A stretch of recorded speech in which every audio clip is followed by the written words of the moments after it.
Assalamualaikum warahmatullahi wabarakatuh. Hai sahabat Pelajar Nusantara, perkenalkan nama saya Neni Utami. Saya mahasiswi Ekonomi Syariah Pasca Sarjana UIN Sayyid Ali Rahmatullah Tulungagung. Video ini dibuat untuk memenuhi tugas mata kuliah Manajemen Pemasaran Islam yang diampu oleh Profesor Agus Eko Sugianto dan Dr. Haji Masudi.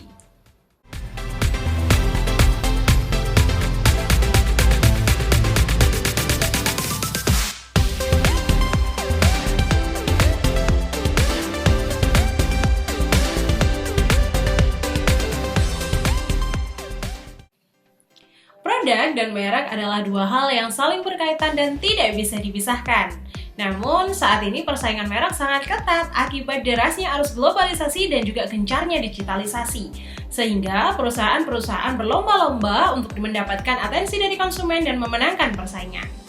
Guna memenangkan persaingan, perusahaan harus terus berinovasi dan memperbaharui strategi brandingnya agar mereka bisa bertahan dan bersaing dalam pasar persaingan yang kompetitif.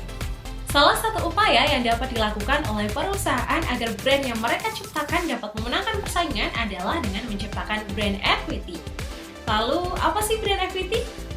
Simak video selengkapnya ya, karena di video ini kita akan membahas tentang pengertian, indikator, kategori, dan juga langkah-langkah yang bisa dilakukan untuk membangun brand equity. Brand equity adalah nilai tambah yang diberikan kepada merek agar suatu merek itu lebih dikenal, dihargai, dan juga dipercaya oleh masyarakat. Brand equity juga bisa dikatakan sebagai kepuasan konsumen untuk melanjutkan penggunaan produk atau tidak. Pengukuran dari brand equity berkaitan erat dengan loyalitas konsumen, sehingga bisa dikatakan bahwa brand equity adalah salah satu kekuatan merek untuk bisa memenangkan persaingan. Brand equity memiliki beberapa indikator. Yang pertama, leadership, yaitu kemampuan suatu merek untuk mempengaruhi pasar, baik dari segi harga maupun non-harga. Yang kedua, ada stability, yaitu kemampuan suatu merek untuk mempertahankan loyalitas para konsumennya. Yang ketiga, ada market, yaitu kemampuan suatu merek untuk meningkatkan kinerja toko, baik dari segi distribusi maupun penjualannya. Yang keempat, internationality, yaitu kemampuan suatu merek untuk keluar dari wilayah asli geografisnya, baik ketika suatu merek memasuki daerah yang baru ataupun negara yang baru. Kelima adalah trend, yaitu kemampuan suatu merek untuk menjadi semakin penting dan juga dipertimbangkan dalam industri.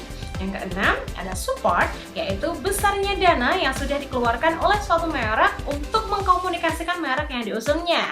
Yang ketujuh adalah protection, yaitu legalitas yang dimiliki oleh suatu merek. Brand equity terdiri dari 6 kategori, diantaranya brand awareness, customer perception, brand loyalty, brand association, brand image, dan juga brand identity. Brand awareness adalah kesanggupan konsumen ataupun calon konsumen untuk mengingat bahwa nama produk merupakan bagian dari kategori produk tertentu. Misal, ketika konsumen mendengarkan nama Aqua, maka konsumen itu sudah tahu bahwa Aqua adalah merek dari air mineral yang cukup terkenal di Indonesia. Brand awareness memiliki 4 tingkatan. Yang pertama, unaware of brand. Pada tingkatan ini, konsumen tidak mengetahui ataupun tidak menyadari apa sih nama merek dari produk yang sudah mereka beli. Tahap yang kedua, yakni brand recognition.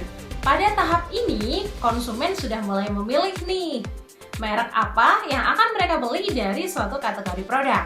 Yang ketiga, yakni brand recall. Pada tahap ini, konsumen bisa menyebutkan nama-nama merek dari suatu kategori produk. Jadi misalkan konsumen diminta untuk menyebutkan merek dari air mineral, maka mereka bisa menyebutkan bahwa merek air mineral yang ada di Indonesia diantaranya adalah Mineral, Aqua, Cleo, Pure Life, dan lain-lain.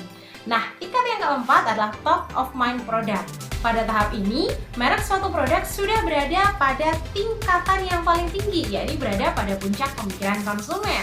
Jadi, apabila konsumen diminta untuk menyebutkan salah satu merek air mineral yang ada di Indonesia, maka yang pertama kali terpikirkan adalah merek Aqua. Customer perception adalah harapan pelanggan atas kualitas yang akan mereka terima ketika mereka memutuskan untuk membeli suatu produk ataupun jasa.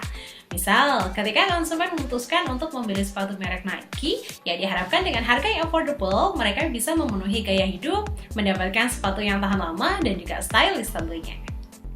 Brand association adalah kesan, memori, dan juga ingatan yang dimiliki oleh konsumen terkait dengan suatu merek. Brand association ini biasanya muncul karena ada hal spesifik yang dikaitkan dengan merek. Bisa karena penawaran unik yang diberikan oleh merek ataupun aktivitas berulang yang konsisten untuk dilakukan. Misalnya seperti kegiatan CSR ataupun kegiatan sponsorship. Contohnya, untuk event olahraga itu identik dengan brand Jarum.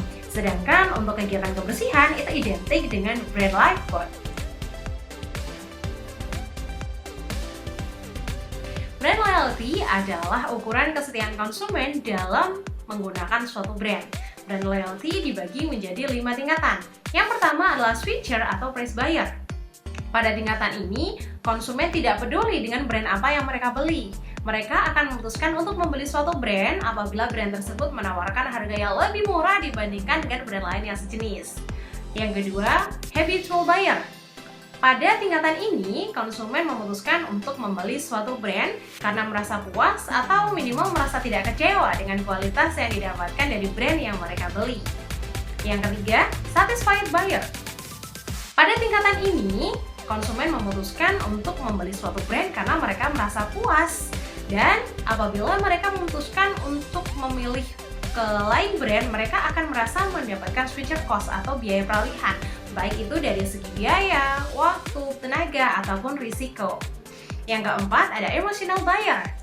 Pada tahapan ini, konsumen memutuskan untuk membeli suatu brand karena merasa ada ikatan emosi dengan brand yang mereka beli.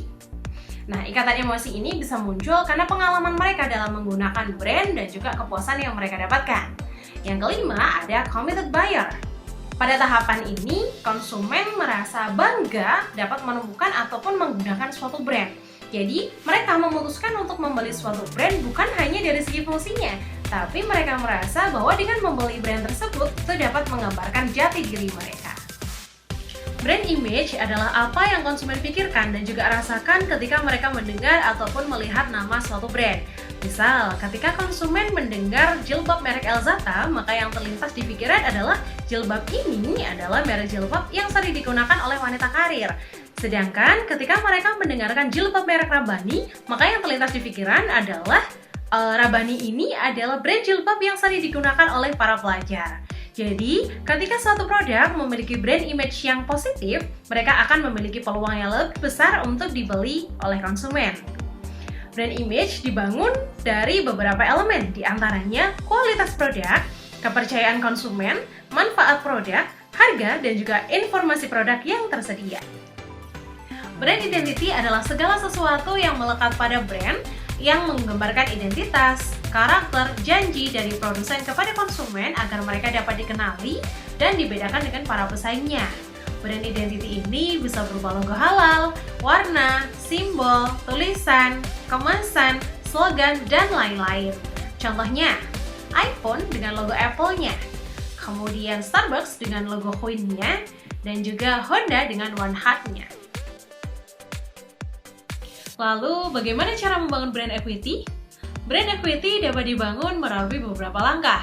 Yang pertama adalah penentuan brand identity yang menarik dan tentunya sesuai. Yang kedua, pembuatan produk ataupun jasa serta kegiatan pemasaran lain yang mendukung. Yang ketiga, pemberian asosiasi lain kepada merek. Nah, sahabat belajar Nusantara, demikian tadi materi terkait brand equity mulai dari pengertian, indikator, kategori, dan juga langkah-langkah yang bisa dilakukan dalam membangun brand equity. Jangan lupa like, komen, dan juga subscribe ya. Semoga bermanfaat. Wassalamualaikum warahmatullahi wabarakatuh.